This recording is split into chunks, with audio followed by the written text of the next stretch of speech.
me balance. These are the things I fight for.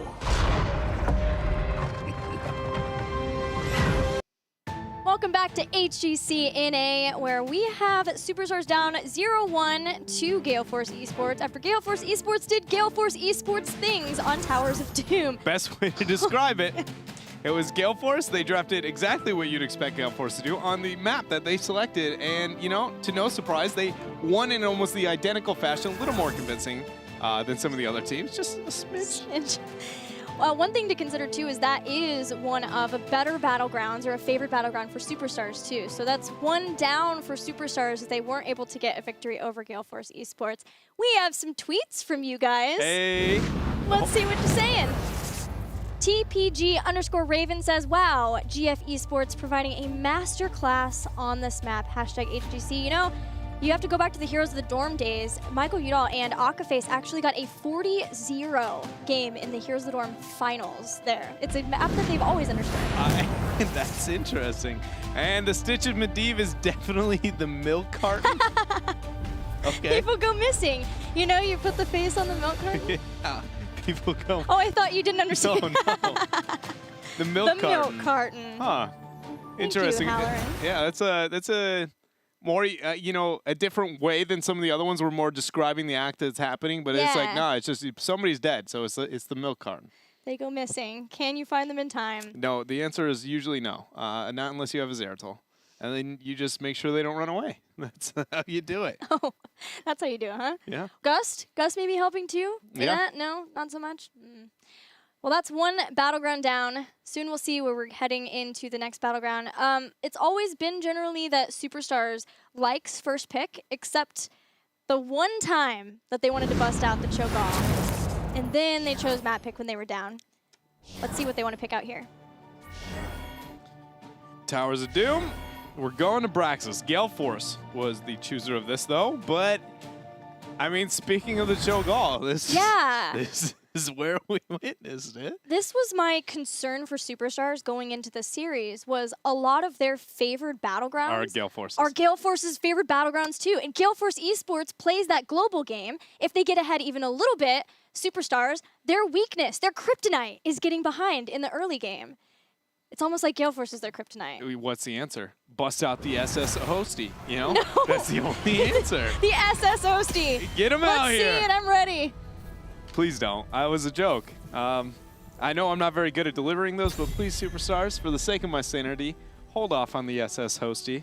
That was some of the most fun I've ever had casting a game, though. Oh, yeah, it was. Superstars now. What do they want to move into the bans? When looking at Braxis Holdout, what are the things that are different on this map? What do we need to focus on? Dahaka, Gul'dan, Medic, and Leoric, Rexar. Am I missing one? I think that's it. Early stages Medivh, not so much now.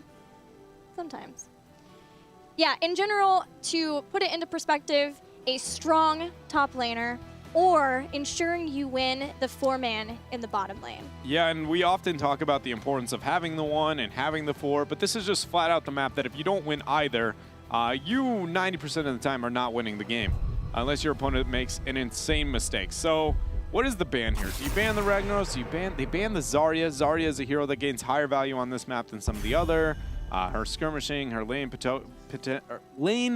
threat and potential, what she has when it comes to post 10, there's a lot of tech chokeholds for expulsion zone.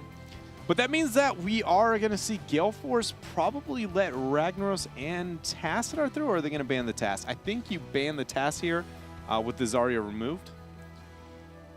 Looking at some of the win rates for heroes on this battleground, this is one of ETC's best battlegrounds. He's not doing great in general in HGC North America. He has one of the highest pick rates, but struggling right around, let's see, 36% win rate, which was before all of the games today. But he has a 75 here on Braxis. Vala is also a good one, has 60, Gul'dan's right around 50, and Zarya is at 75, so it's one of her best ones too, which makes that ban even more important.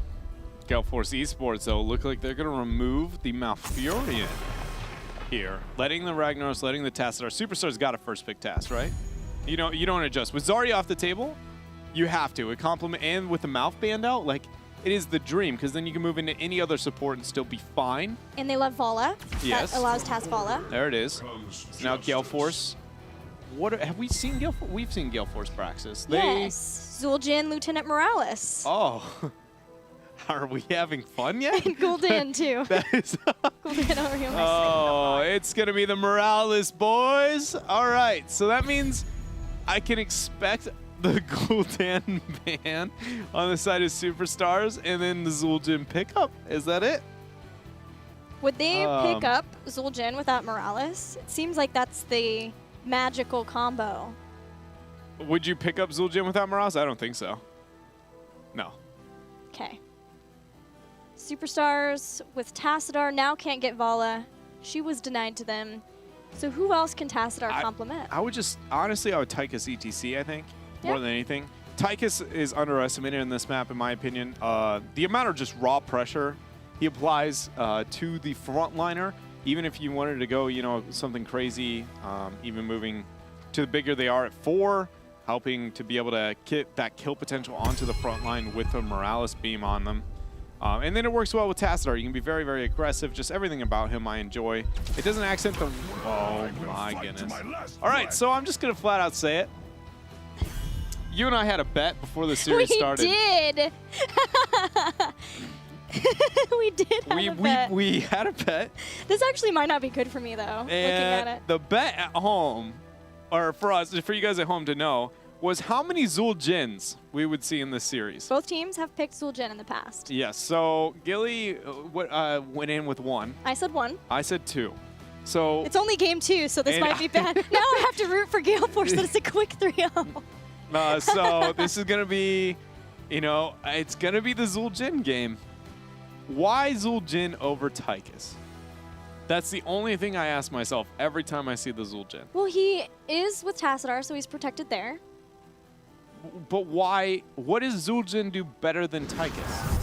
Other than just raw 1v1 skirmish potential post 10?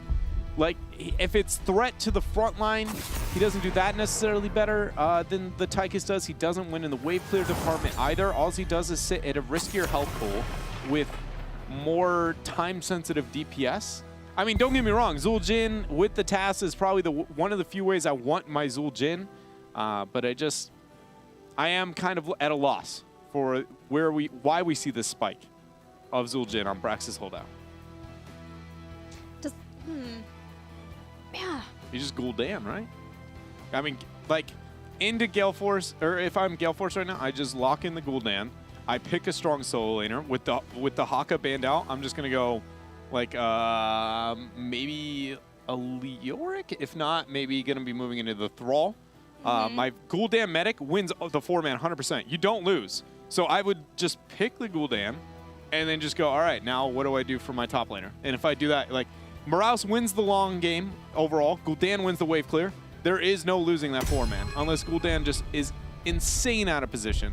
So put heavy concentration onto the 1. Is it too hard, though, for Lieutenant Morales to try to support both Vala and Gul'dan in that 4-man? I don't think so. Fights? I don't think so. They're so squishy. I think in the long run it should be fine. Because I guess Gul'dan can just make sure he doesn't life tap too much. He can heal off of targets too, heal off the front line. So he does have some self-sustain, but instead Gale Force wants Artanis to be their solo laner and got Warrior. So Gul'dan's still possible.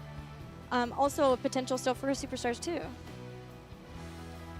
Where is Superstars going to go? They've got the Zul'jin. It's going to be if this is a full Bloodlust comp. Oh my. Is that it? Is that where they're headed? If so, who do they get with that? Not Fall Cho'Gall. stab? Anything but Cho'Gall. Anything but the Cho, and followed by a hero named the Gull. That's all I want now. SS Hosty. I would like to see the move towards I want to say Johanna, but I feel like the kill potential is a little low. They did Rexar on Braxis once before.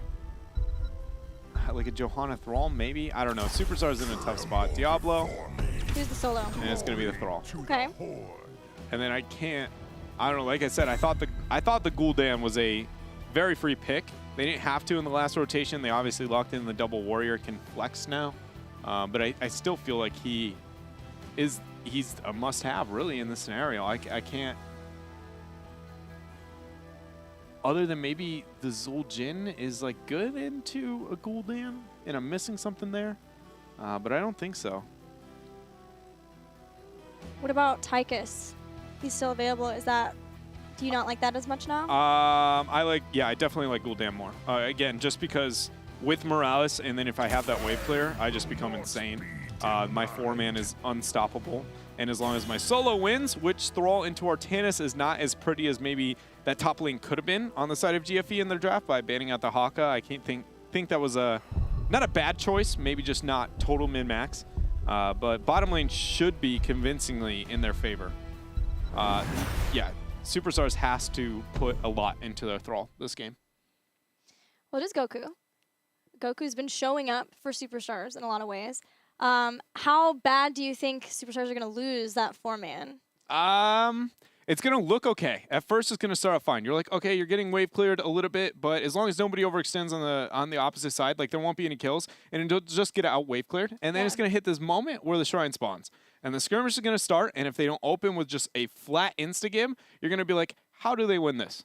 In the bottom lane without rotating, because the minions are going to die insanely faster. Like, I don't think you guys understand. Gul'dan throws out 2 spells and a whole minion wave is dead. He has nothing to worry about in his HP. That's not even counting the Vala. And then in the long run, not even counting the minions, if that is dead even, Morales wins the long fight when it comes to it 100% of the time. As long as nobody goes way out of position, it always wins. Every time we've seen a team have more dominant wave clear, we've seen the Morales in the long run pull that team ahead. This is now winning in sustain. It's winning when it comes to wave clear, and its top lane's going dead even. Superstars has to figure out an answer, and it's going to revolve around picks on the top. Yeah, maybe they can make some rotations with like Diablo, and then they have some sort of overpower after Shadow Charge, and then follow up with Feral Spirit and get a kill there. Is that the person that you want to see rotate up? Because then there's no frontliner, right? To kind of stem people off of Zul'jin. Yeah, I mean, I think so. That's what I'd like to see. I can't help but feel like Superstars put themselves in a really tough position, at least with the Johanna, maybe less team fight presence, but a little bit more when it comes to wave clearing and complementing that. Okay on the Shrine herself. But, I mean, they went with the Diablo, and they have to make up for it in kill potential. Like, Morales has to be under insane pressure. Let's see if she will be. We're ready for game number 2 on Braxis Holdout between Gale Force Esports and Superstars. See you there. Oh my goodness. That was one Zul'jin. So, all we can hope is for the sake of my bet that we get another one, right? No. For the sake of my bet, that's all we're getting. All right. It was the battleground. It was. That we thought we would see one on. Yeah. It felt to me like a lot of denials happened behind the scenes in that drafting between these two teams, like taking Vala away from Vala, then taking Zul'jin away from Zul'jin Morales. Yeah, it's interesting that, I agree with you that it feels it was a very deny-focused draft, but often when we see, deny-focused drafts, unless you take a step back and look at the drafts at the end of it and go, well, this is a well-rounded composition, it usually doesn't work out for the team that was, like, really on their own, I guess, when it comes to the denying of the draft. And overall, I look at Superstars and I don't feel it, whereas Gale Force seems a little bit more well-rounded. I'd question the Artanis top, but everything else about it, I enjoy. Minion blocking for Gale Force Esports, seeing if somebody from Superstars will step out just a little bit too far forward, and Crowan can come in with a quick power slide. Might be on Stray here. He might have to do it just to help save Fan. But Akaface is staying safe. Speaking of Akaface, went for scouting drone, so he does not have trauma trigger if he gets in trouble. He is relying on his team to keep him safe as well as his own positioning. Maybe it's, I'm trying to figure out the thought process behind Zul'jin's value here.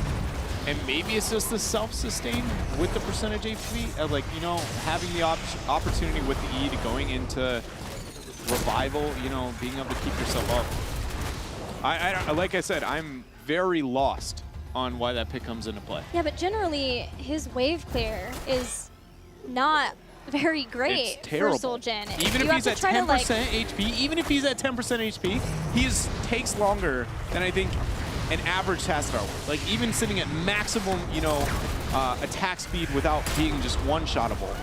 Yeah. Everything about it is slower, and that's where I get torn. It doesn't complement the wave clear, and I don't know. Well, I hope to find the answer. That's all I've looked for every time I've seen it.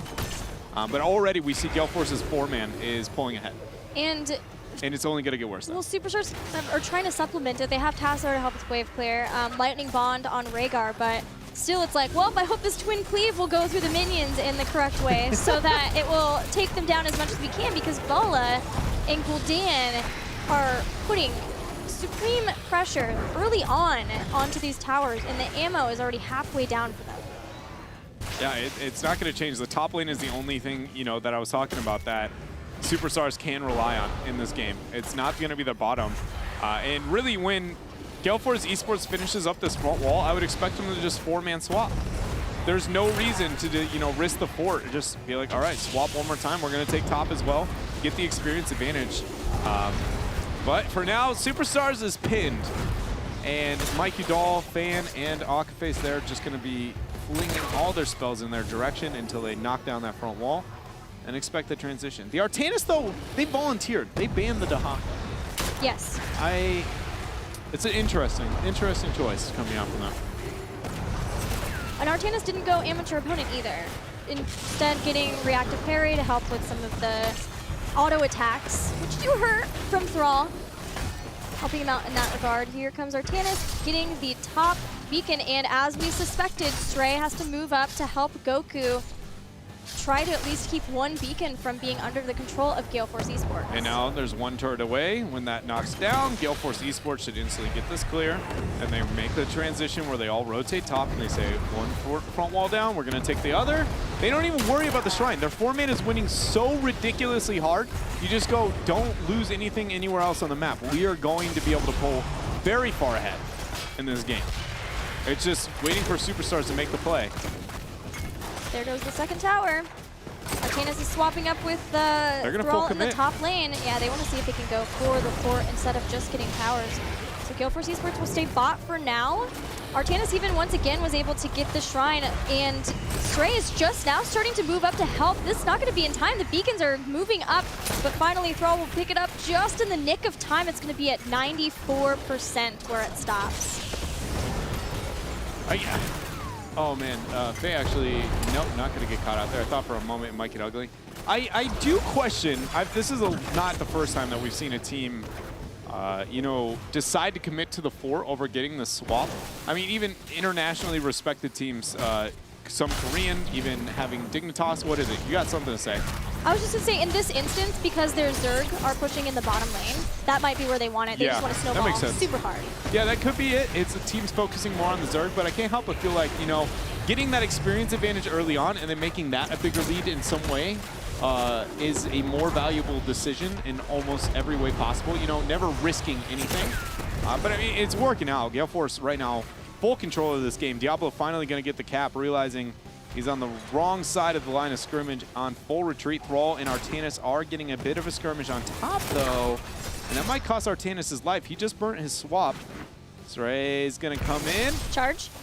He's going to overpower. Just overpower first. Keep him away. Body blocks for a long time. Finally, Superstars have some relief. They're going to continue to push in the top lane, knowing that there's basically only a matter of time until the fort gets taken out here. And once Gale Force Esports do have 100% beacon, which will happen soon, then it's going to be pushing on a lot bigger structures than just a fort or 4 towers. Oh, the power side attempt coming out from Crowan. And there it is. The first fort of the game ends up going down. And we're sitting at 94%.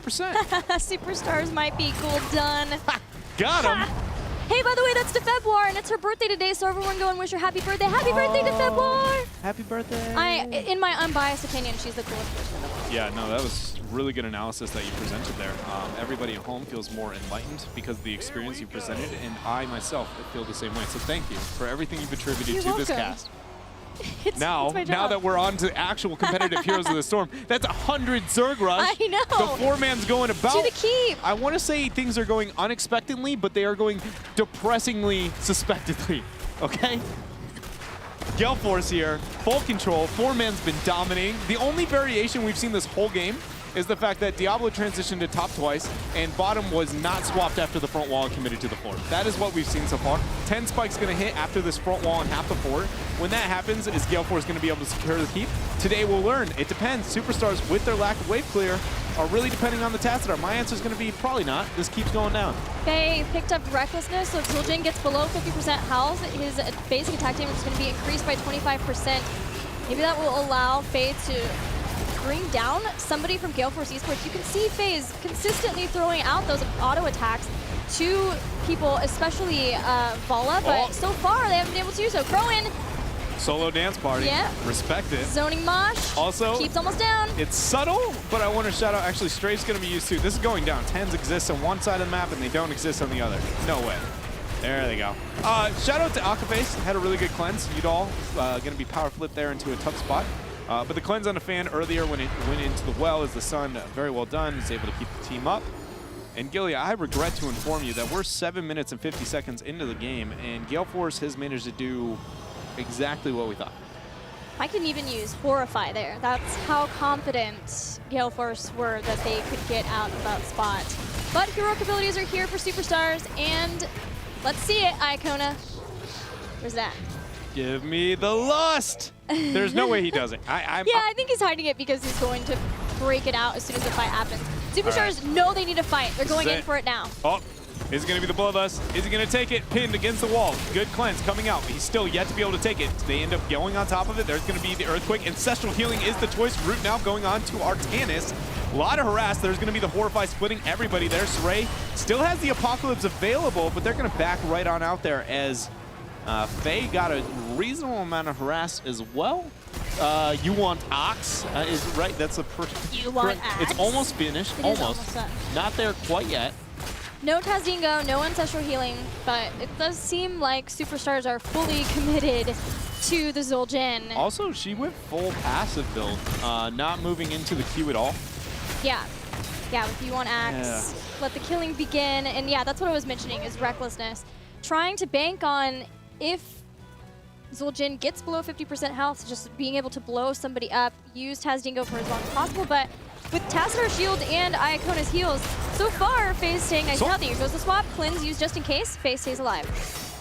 All right, so Apocalypse is still up here. Only heroic used for the side of Superstars, in fact, was the Earthquake. There's going to be the pin. That's going to be a 3-man mosh, though. The cleanse is used. Nobody's there to be able to get the interrupt. Ancestral Healing lands. Tazdingo's pop. Same with the Apocalypse. The swap there. Equinox confirms that kill right onto Faye. Now the Overpower is going to be used, thrown away. Saray now goes down. He will not have enough souls, in fact. The Shrine is up, and Gale Force spreads out. No, never mind. They're just going to move right onto the boss, and they're going to spread out and capture that. Lovely cleanse from Akaface to make sure that Mosh Pit gained its max value. Locking down the members of Superstars, and even with all of the focus on Zul'jin, Tazdingo, Tassadar shielding, Rhaegar, still in the end Faye fell. And the beacons are ready. The boss has been grabbed. Gale Force Esports nearing their 13 talents. Yeah, and you know, to be a little bit, I guess, educational how to better your own play at home from a support standpoint, what Akaface just did in Mosh Pit, anytime you have that in your guys' own games at home, if you just cleanse the minute you see the Mosh Pit, 90% of the time, if you don't know how to use cleanse, that will be like the best cleanse of your life. Even if it only secures 1 second of that heroic, you're going to have heavy influence there for your team. Boss is picked up. The Shrine Dance is going to exist, but first Gale Force is looking a little bit towards their 13 talents here.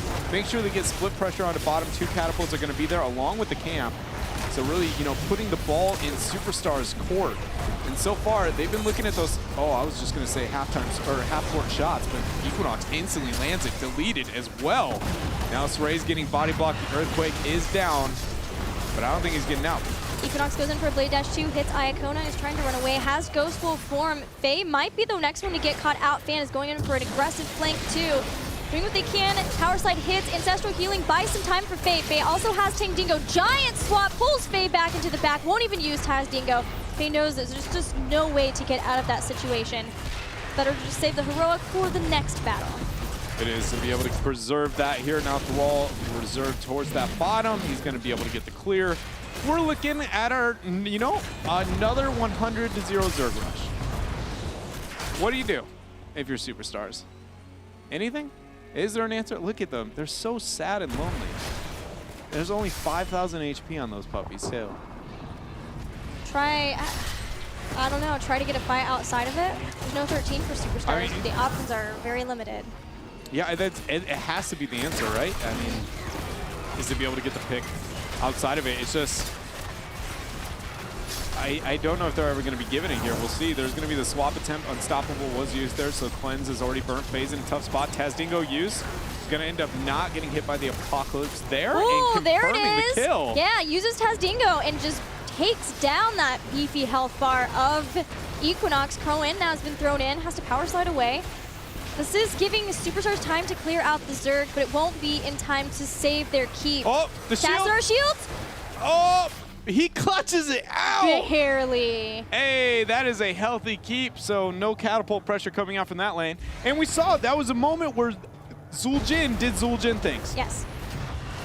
But it was not in the way that I guess we, it wasn't a surprising manner. It was, good job by that actually the Sparrow Spirit is going to land. Nobody there for the follow-up, but it was exactly what we know Zul'jin can do, is take 1v1s, pop Tazdingo, and confirm a fight, especially on a mispositioned Artanis there. So still not seeing the argument, but it's a silver lining here for Superstars, and they need, I mean, it doesn't matter really the color of the lining. They just need it. Diamond, tier, platinum. Yeah, can we have, is there an upgrade from silver? Can we have a Grandmaster lining? I would like to have a Grandmaster lining. We'll order it right over here to Superstars. Gale Force is going to close in on 16 soon. Small window for Superstars, but doesn't look like GFD's going to give it to him. In the top lane 2, there's about to be a Raven camp on top, just the Raven left from that on the keep. So with that and catapults hitting the core of bottom lane for Superstars, everyone must go back and help clean up the base. Gale Force Esports deposited all of their toys all over Superstars base. Now Superstars has to clean them up. So rude of them. Just, they leave their things all over. Like, it's like they have no consideration for everything. It's like other people have to play on this battlefield, you know? Like, but they just don't even care. No thought to what Superstars want.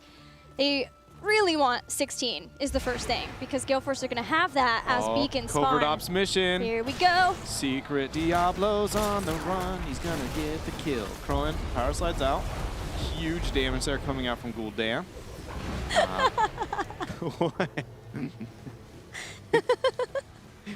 Secret Diablo theme song. Yeah, So good. he was looking for those plays. He's like, now my team's gonna start bossing, we might wipe. But Gale Force, actually Gale Force doesn't even know. Nope. Well, yeah, now they know. Boy, Here they come. It's a little too It's late. Too late. Hey, it's picked up. The question is, can they hold it? There's gonna be the earthquake. Too. Here we go with the job Cleanse used to keep Equinox out of trouble.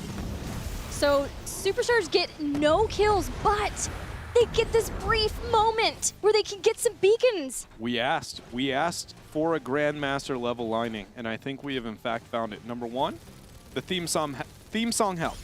Number 2. Oh, I think it was all the theme song. Yeah, there. no, I agree. I was trying not to give myself that much credit, but to be honest, yeah, you're right. You're welcome, Yeah. Superstars. Yeah, you're welcome. Either way, though, yeah, that boss. But they're backing out for now with the pressure onto their base. They're only trying just to catch up in experience here. And so 36% is what that gained them. And a gate on the bottom fort. Can't help but feel like that was a little too passive from Superstars. You know, pushed a little bit farther. I understand the pain of like, well, we need to be able to get 16, but at this rate, 16's not going to happen. Yeah, you might not get it. Yeah, it might not be an option anymore, really. All right, Equinox jumps in. There's a double swap. Cleanse has been used, but Oh, doesn't my stop him in mosh. time. Oh, mosh! Cleanse. Disaster for Superstars, but a perfect play for Gale Force Esports. And that's 3 kills. Diablo at least will come back in time. Do they want to just end here? Here comes another swap. They get Goku, body blocks. They're going to be moving in here. Now Saray with the charge. Again, he uses passive there. So if he goes down, he's going to be down for real. Goku's going to be able to try and back to be able to get enough. If Udal can delay that, in fact, he does. Very well done. If you're wondering why Goku doesn't just run back, it's actually because you get a burst if you channel your B all the way rather than walking, and that's debatably faster depending on where you are on the map. The channel is going to be started here. 50% is going to be creeping up, but we do have a replay of that last skirmish real quick that we're going to take a look at. And a lot of it, like the swap is beautiful, but it's the cleanse from Aka. Look at APOC comes in, cleanse. Yeah. Oh, that's going to be keeping going there. And that was very well done. Akave's doing a good job. His cleanses, this entire series, is very impressive. And there was no hope for Superstars to be able to sustain through a fight long enough to have Tazdingo and Ancestral Healing come into play for Zul'jin because they were caught in the mosh. They're going to try and force. Here comes Secret Diablo again. Crowan power slides back out. Goku's running in from the side, uses his Earthquake, but he gets feared away from a great Horrify from Michael Udall. Diablo dives very deep into the line, and Equinox will swap it back. Ancestral Healing has to be used to keep Stray alive, which means that it's not there for Faye if she runs into danger, which seems to be the problem. Do we have a swap from Equinox? She's got Tazdingo pop. Equinox needs to be able to retreat. Goes for the swap attempt, not going to land. Tassadar ended up burning one of his E's. I think Prescience is up. That's it. She's going to be knocked out. Hosi ends up going down 2 catapults already on the core. 50%. Medevac, let's go. Icona, Akaface, bringing in the boys. Not going to make it in time for the beautiful MVP screen at the end. But GG's. I mean, I'll be the guy who says it. I know that you've never heard this before, but that might have been a draft problem. Just like this much. I don't know if it was the Gul'dan or the Zul'jin, but either way, it was a struggle. Yet another case where an NA team gets Artanis, makes the swap once you get Graviton Vortex, follows up with a Power Slide Mosh Pit Dream, thanks to Akaface, and that, while Gale Force Esports was in charge of the game the whole time, seemed to be the nail in the coffin. Yeah, it blew things out of proportion. And what's that? Because you don't look at that team comp and go, well, their team fight is just absolutely unstoppable. It's more the control on the map, and then that leads to the team fight threat. So to be able to make that big of plays on it as well, very well done from Gale Force Esports. But, I mean, Superstars really set themselves behind, starting with everything after the Tassadar pick. Well, we'll see if Superstars can bring it back in the series or if Gale Force Esports will close it out 3-0 right after this.